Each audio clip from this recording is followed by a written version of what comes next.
ገብቷል አይደል? በጣም ኮንሰንትሬት አድርገን ልናስበው የሚገባ ነገር ነው።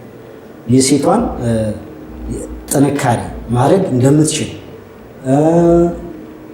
እሷም የሆነ ፖቴንሻል ቢኖራት ስልጠናውን ብታገኝ አይደል? ልክ እንደዛች ካራክተር ራሷ የምትተማመን በጣም ኮንፊደንት የሆነች ብትሆን የትኛውን ቦታ ላይ ብትሄድ ምንም አይነት ችግር አይበግራትም። ፈልጉ ሰዎች ዱርዬዎች ምናምን ቢከቧት የፈለገ ጠላት ቢመጣባት በስራ ቦታዋ ያንን ስትረግል አድርጋ ታልፋለች።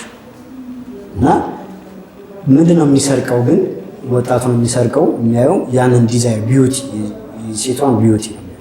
የሆነ አክተር ካለ አለባበሱን የሚያደርገውን ሰዓት፣ ጫማውን ለዛ ነው በጣም ቢዝነስ ድርጅት ያላቸው ሰዎች ምርታቸውን በአርቲስቶች የሚያስተዋውቁበት ምክንያት የሰው ኮንሰንትሬሽን ከአርቱ ይልቅ የነሱ ፋሽን ላይ ስለሚያተኩር ነው። ስለዚህ ምናየው ጥበብ ግን ማየት ያለብህ ነገር አንድ ፊልም ከፍተህ አንተ ስታይ የዛን ሰው ህይወቱን እያሳየህ ነው እኮ ህይወቱን ነው የምታየው።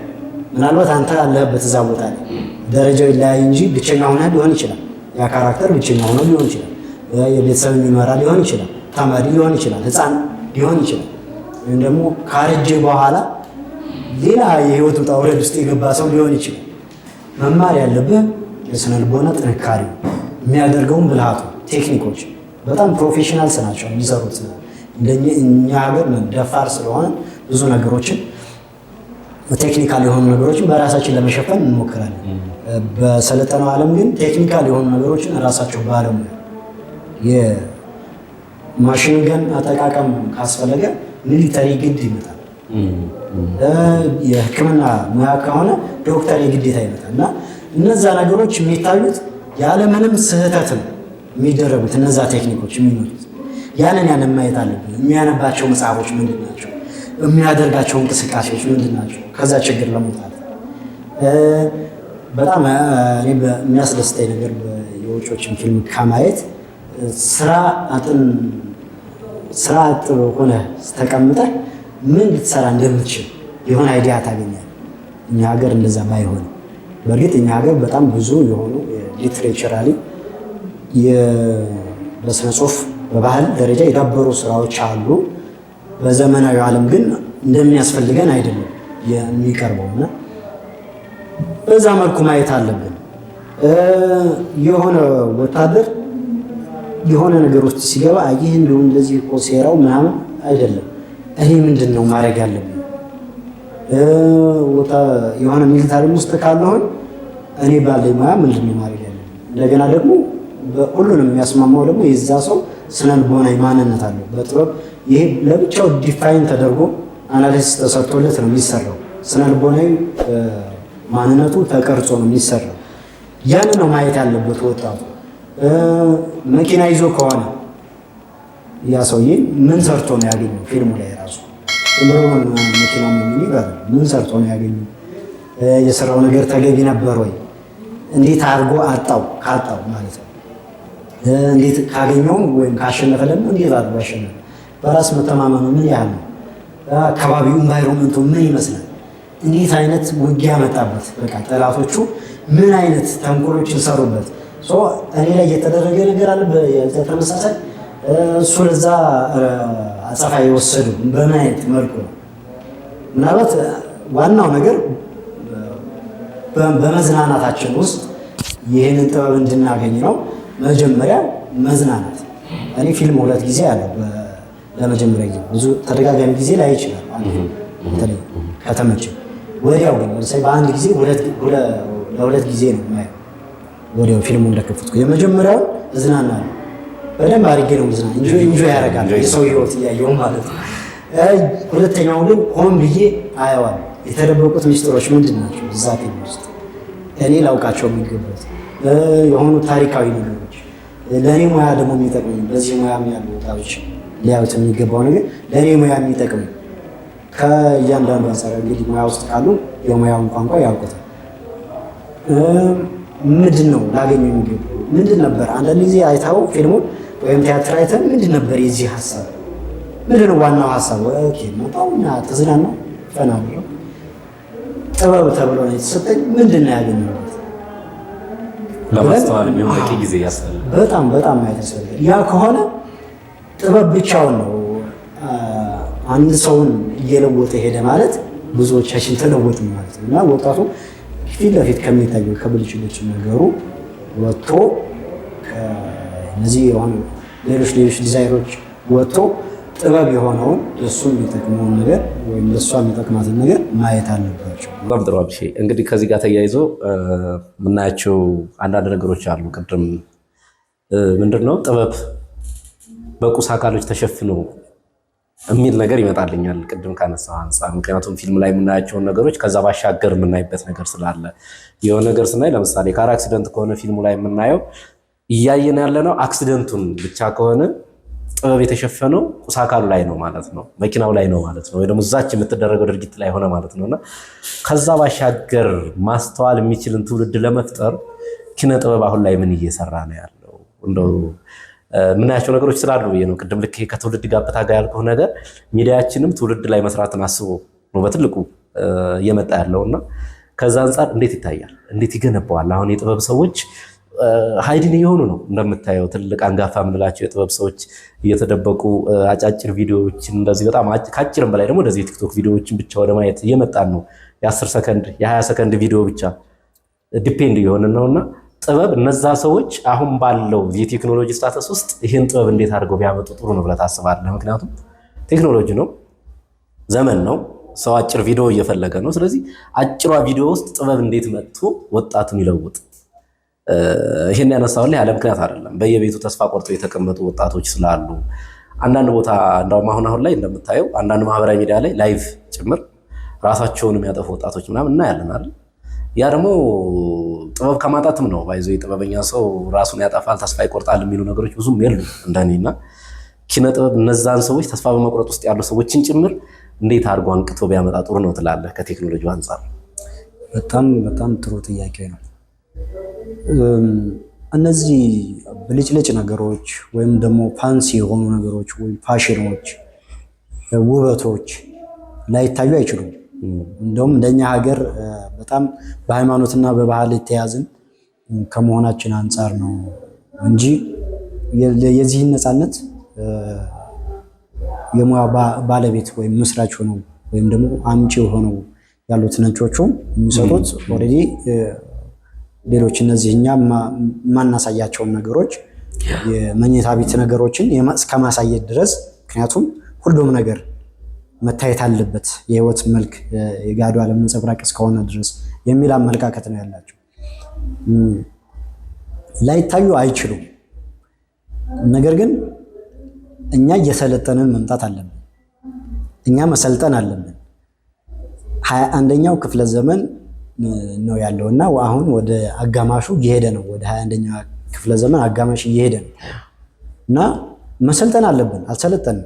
ለምሳሌ እኔ ጥበብ የሆነ ፊልም ሰራሁኝ ወይም ቲያትር ሰራሁኝ ወይም ጻፍኩኝ አዘጋጀሁ ምናምን፣ ለእኔ መተህ ዝም ብሎ ፐርሰናሊ እንድታደንቀኝ አልፈልግም።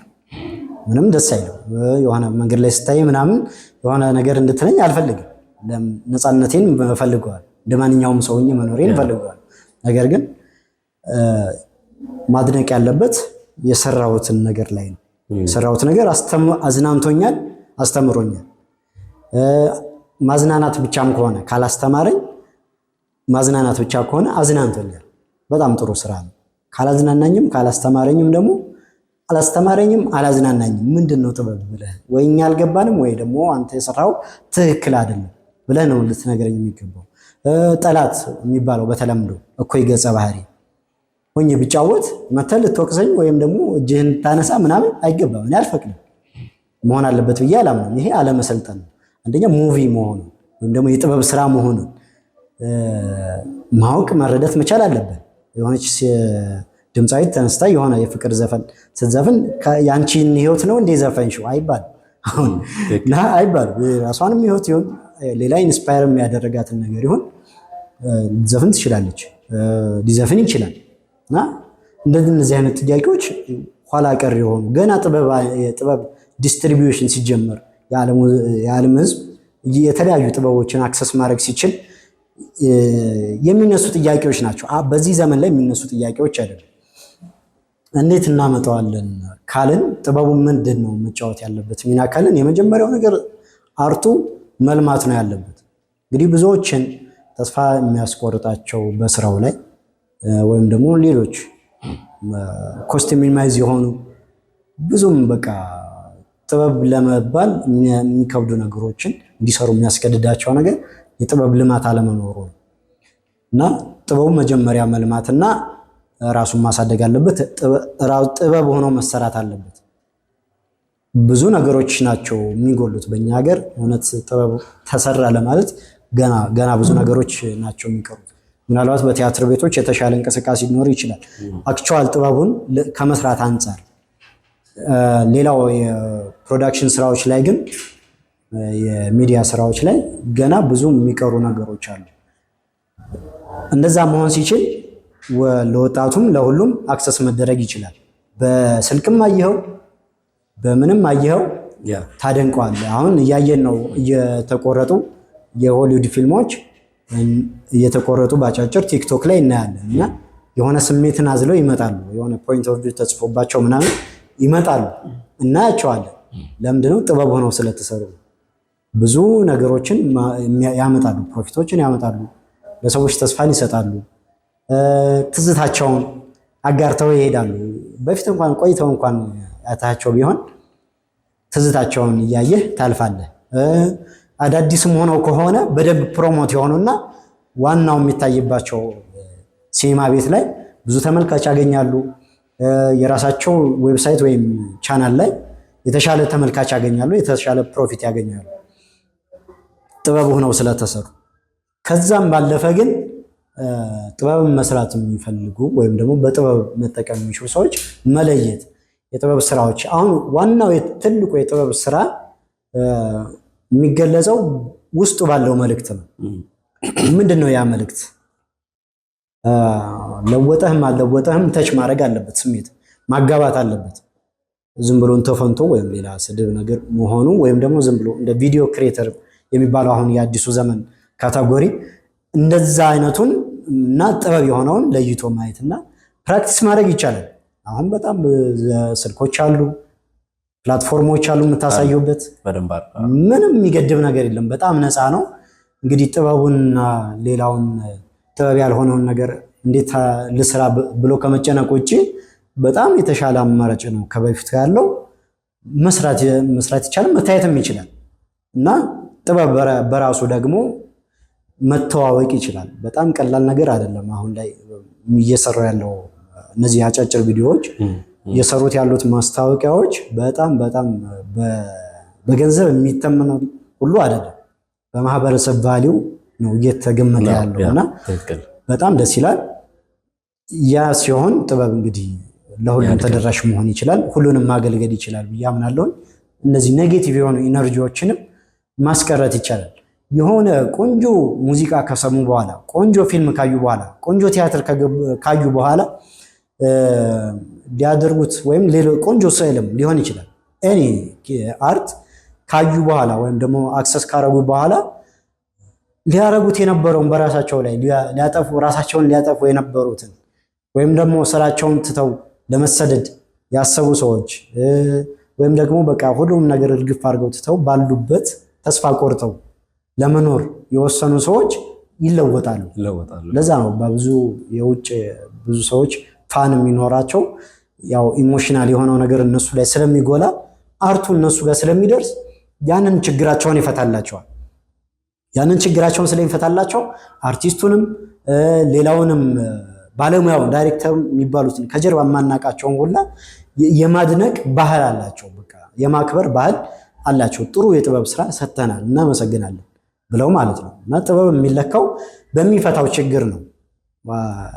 ስሜቱ ተጋብቶ ለአንተ አክሰሱ ነውልህ፣ ተደስተህበት፣ ተዝናንተህበት፣ ተምረህበት ከዛ የሆነ አክቹዋል የሆነ ነገር ሲለውጥ ጥበቡ በደንብ እየተከበረ የተደነቀ ራሱ ጥበብ ተብሎ ለብቻው ተለይቶ ተከብሮ መኖር ይችላል።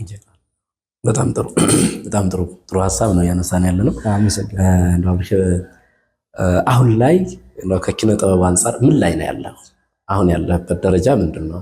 ወደፊትስ ምን እንጠብቅ? አው እንግዲህ ያለፉት አመታቶች እኔ ፕሮፌሽናል አርቱ ካወቅኩበት ጊዜ ጀምሮ ኦልሞስት ከ11 ዓመት በላይ ማለት ነው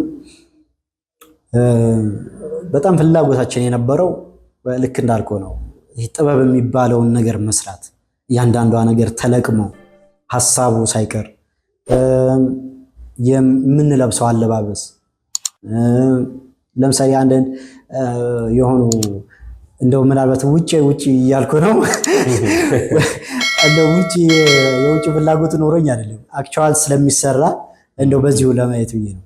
የሆነ ዲዛስተር ፊልም የአውሎ ንፋስ ወይም ደግሞ የሱናሚ ምናምን ፊልም ሲታይ ሰዎች ምናምን ይሞታሉ ብዙ እና ያጥለቀልቃቸዋል ምናምንና ሲያዩ አረ ይሄን ወደዛ አጥፉ ምናምን ይባላል። በተለይ በእኛ በቤተሰቦቻችን ማለት የእውነት ሰዎች እየሞቱ ምናምን ነው የሚመስለው። ለምንድነው? አክቹዋል ስለተሰራ ነው። እዚህ እኛ ሀገር እንግዲህ ያን ስራ ብንል ምን ያህል ኮስት ሊያደርገን እንደሚችል አላውቅም። እነዛ ሰዎች በስነ ስርዓት ፀጉራቸው፣ ጥፍራቸው፣ መልካቸው ሁሉ ስማቸው ያሉበት አድራሻ ከነመኖሪያ ቤታቸው የሚታወቅ በሰዓት የሚከፈላቸው የውጭ ፊልሞች ናቸው። የሆሊውድ ስታንዳርድ ሆነው የሚሰሩ ስራዎች ምን ያህል ጊዜ ሊፈጁ እንደሚችሉ የምናውቀው ነው። 5 ዓመት በላይ ይፈጃሉ በቀላሉ እና አንድ ሲን ራሱ ብዙ ጊዜ ይደጋገማል። የሚያገኙትን ክፍያ አስበው በዶላር ማለት ነው። እና ቀጥ ብለው ያንን ብቻ እየሰሩ ህይወታቸውን የሚኖሩ ሰዎች አሉ።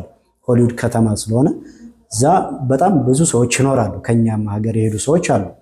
እና በዛች ያችን ልክ የሆነ ጎርፍ አደጋ ሲከሰት የሰመጡ ሰዎች ሆነው በመስራታቸው ብቻ ሌላው ጎርፉ ምናምን የኤዲቲንግ ቪዥዋል ኢፌክት የዛ ስራ ነው እና ልክ የዚህን ያህል ዋጋ ሰጥተን መስራት ያንን እንኳን ባንችል ሌላውን እንደዚህ ኮሜዲውን ድራማውን ምናምን በስነ ስርዓት የራሳችን ቤት ኖሮን ራሳችን የምንፈልገው ነገር ከለር ኖሮት አለባበሱ ከስነ ልቦናው ከሚያሳልፈው ታሪክ ጋር ግንኙነት ያለው በጣም ጥንቅቅ ብሎ ጥርት ብሎ እንደተማር ነው እንዳየነው እንሰራለን ብለን ይሄን ያህል ጊዜ ሁሉ ታሽተን እንግዲህ ከዚህ በኋላ በቃን ብለን ሰንደቃችን ይዘን ወጥተናል። ለጊዜው በአንድ ተከታታይ ሲትኮም ጀምረናል። ዳሽን ፍሊክስ በሚል የዩቲዩብ ቻናል ላይ ጀምረናል። ቲክቶክ ላይም ጀምረናል። አራድዬ የሚል የሁለት ወንድማማቾች በከተማና በገጠር ያለ ወንድማማቾች ታሪክ እንግዲህ ወደፊት እያደገ ይሄዳል። የምናየው ይሆናል አብረን የነሱን ታሪክ በተከታታይ ሲትኮም ሲቹዌሽናል ኮሜዲ ዘርፍ ይዘነው መተናል። እንግዲህ ሌሎች ብዙ እንዳልኩ ነው በዛ መልኩ ጥበብ በሚባል ደረጃ መልኩ ይሰራሉ ብለን ያስቀመጥናቸው ብዙ ስራዎች አሉ። እንግዲህ ደግሞ እያየነው አካሄዳችንን እያቀለልንም ቢሆን ከዚህ በኋላ እንኳን ያው ወደ ኋላ የምንሄድበት ነገር አይኖርም። እየሰራናቸው እንመጣለን። ብዙ ነገሮች ግን ልክ በዚህ ባልነው ምክንያት ጥበበኛ እስከሆነን ድረስ ጥበብ የሚባለውን ነገር ታላላቆቻችን መምህሮቻችን እንዳስተማሩን እንደሚገባው ለማህበረሰቡ እንደሚመጥነው አድርጎ ከመስራት አኳያ የያዝናቸው ብዙ ስራዎች አሉን። ለጊዜው በዚህ ጀምረናል። እንግዲህ ሌሎች ተከታታይ ስራዎች ኦልሬዲ መንገድ ላይ ናቸው። ጊዜያቸውን እየጠበቁ ነው። በተከታታይ ይመጣሉ ከዚህ በኋላ። እስኪ እንግዲህ ፍጻሜ የለውም ብለናል። ኢንፊኒቲ በሆነ ሲዝናል ነው የሚሆኑት። የተለያዩ ስራዎች ግን ከዚህ በኋላ እንግዲህ ይወጣሉ። በቲያትርም የሚያውቁ ሰዎች ሊኖሩ ይችላሉ፣ ወይም በሌላ አጫጭር ስራዎች ሊያቆኙ የሚችሉ ሰዎች ይኖራሉ። እንግዲህ በጸሎትም በሀሳብም ደግፉን፣ ከጎናችን ሆኑ ነው የምለው። እንደኛም እንደ ደሴ ከተማም ሁሉ ሰው ጥበበኛ ነው። ደስ ይላል። ደሴ መሆን በራሱ ጥበበኛ ያደርጋል እና እንግዲህ የተሻለ ነገር በተለይ በዚሁ ያለንበት ቦታ ላይ ጥሩ ነገር ለመስራት እየተንቀሳቀስን ያለ ነው። እስኪ እንግዲህ እናየዋለን። በዚህ ዙሪያው ካራክተር ለመስራት ጥሩ ይመስለኛል። በጣም እያንዳንዱ ሰው እንደ ሎተሪ ቢፋቅ የሆነ ጥበብ አለ። ወይ ሙዚቀኛ ነው፣ ወይ ድምፅ አለው፣ ያንጎራጉራል፣ መንዙማም ቢሆን መዝሙርም ቢሆን ወይ ደግሞ ይተውናል፣ ወይ ደግሞ ይጽፋል። በቃላቸው ግጥም የሚሉ ሰዎች አሉ በየቦታውና ድምፃቸው ሌላ ነገር በቃ የሚገርም ሙዚቃ መሳሪያ ውስጣቸው ያለ የሚመስሉ ሰዎች አሉና ግን ኖርማል ከጥበብ ውጭ ያለ ህይወትን የሚመሩ እና ወሎ በተፈጥሮ የታደለ ነው። እንግዲህ እናየዋለን ወደፊት። የኛ ስራ አይደበቅም፣ ሚስጥር አይሆንም፣ እየታየ ይወጣልና ጥበብ ከፊት ለፊት ነው። በጣም ደስ ይላል። አብሽ ለነበረን ቆይታን በጣም ነው አመሰግነው። እውነት ለመናገር በዚህ አጋጣሚ ዳሽን ፍሊክስ አይደል? ዳሽን ፍሊክስ ነው ዩቲዩብ አካውንት ሰብስክራይብ አድርጉ፣ ተከታተላችሁ። ሰብስክራይብ አድርጉ። ገና የመጀመሪያው ነው፣ ውለታ አንረሳም። ያው እዚህ አካባቢ እኛም እንደ ፖድካስት የመጀመሪያ ይመስለኛል እዚህ አካባቢ ያለው እንደ ሚዲያ አንድ ልጅ ላላቃለሁ፣ እንደ ፖድካስት ግን መጀመሪያ ይመስለኛል። በምንችለው እንተጋገዛለን። እናንተም ጋር አራዲዬ ነው የቲክቶክ እንትናችን? የቲክቶክ እንትናችን አራዲዬ ነው ፕሮፋይላችን። ሲትኮሙ ራሱ ርዕሱ አራዲዬ ነው። እንግዲህ ያሉትን አክቹዋሊ በቀላሉ ልንሰራቸው ከምንችላቸው ነገሮች እንጀምር ብለን የያዝነው ነገር ነው። እስኪ ጥሩ ነገር ግን ይኖሩታል ብዬ አስባለሁኝ። ወደፊት ኦልሬዲ ተጽፎ ተቀምጦ ተዘጋጅቶ ያለቀ ስራ ነው። ቢያንስ ለጥበብ ሌላ የተለየ ነገር እንኳን እናደርጋለን ባንል መነሻውን ዋናውን የጥበብ መነሻ ሀሳቡን ጽፈን አስቀምጠናል። እንግዲህ ምናልባት በዚህ መልኩ እንክሳለን፣ በሌላው ባንክስ እንደ ፈጣሪ መልካም ፈቃድ ይሆን። እንደ ፈጣሪ በርቱ ነው ማለት የምንችለው። እንደው ከባዮ እስከ አርት ድረስ ባዮ ኦልሬዲ ቆመ። በጣም ቀላል የሚገርምህ የዛን ሰዓት ቴክኖ ስልኮች የመጡበት ነገር ነውና በነዛ ሁሉ ሰርች አድርጌ ከጎግል ምናምን አድርጌ ያየሁት ነውና በጣም የተደነኩበት ነው። ወደፊት መስራት አይቀርም። ብዙ ቴክኒኮችን አርት ይደግፋል። በጋራ የሆነ ኢንቨስትመንት ሆኖ እናየው ይሆናል።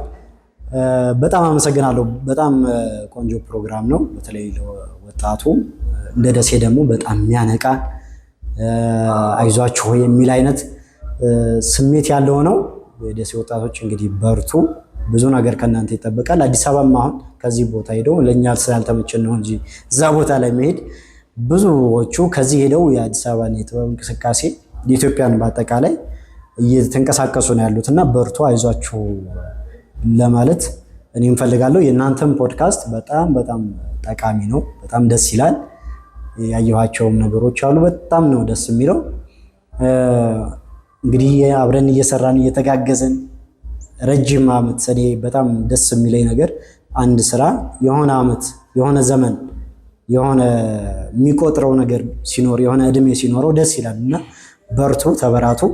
በጣም አሪፍ ነገር ከአሪፍ ነው የጀመራችሁት። በዚሁ ቀጥሉበት። እያደገ ደግሞ እንደሚሄድ እምነት አለኝ ማለት ነው። ከልብ አመሰግናለሁ። እሺ ለነበረን ቆይታ በሚዲያዬ እና በተመልካቹ ስም ከልብ አመሰግናለሁ።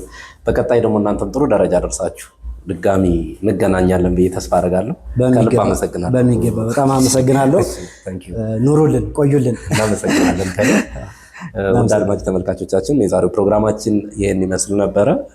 ፕሮግራማችንን እንደወደዳችሁ ተስፋ እናደርጋለን። በሚቀጥለውም በሌሎች ፕሮግራሞች እስከምንገናኝ ድረስ አብራችሁን ቆዩ።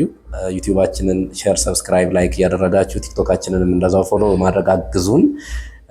አብረን እንቆያለን። እናመሰግናለን።